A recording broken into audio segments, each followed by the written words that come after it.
Good morning. Welcome again to Morning Devotions. Thank you again so much for our time together. And please let me encourage you, tune in 531 a.m. for the full version of Daily Devotions, or download the Cathedral of Praise Bible radio app. And all of our programming is there, and you can listen to it on your cell phones or your computers, wherever you are in the world.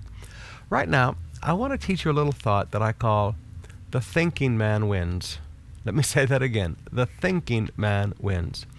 Do you remember earlier I taught you that David did not want Saul's weapons because he'd already figured out how to win the battle? He was a shepherd boy who was great with the slingshot. He had seen Goliath when he was down there at the front lines with his brothers. He had seen the heavy armor that they had no weapons that would pierce. But he also saw that big empty spot right in the middle of his forehead. And he knew that with a rock, he could bring that giant down.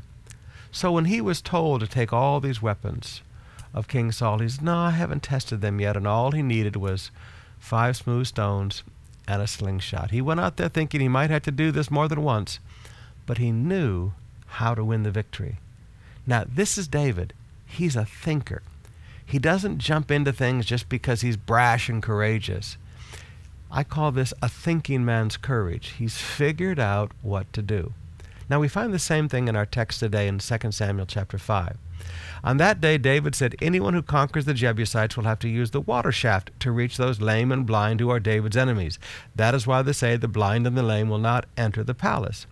Now, David's men conquered the most heavily fortified city in the area that was really almost impossible to conquer in those days, because he figured out how to do it. In fact, if you go with us to Israel, now we've never done it because we go and it's a little cool to get down and walk in waist-deep water for about 3 hours, but you can actually go down into these old water shafts and you can walk right where David and his men came through and conquered the city.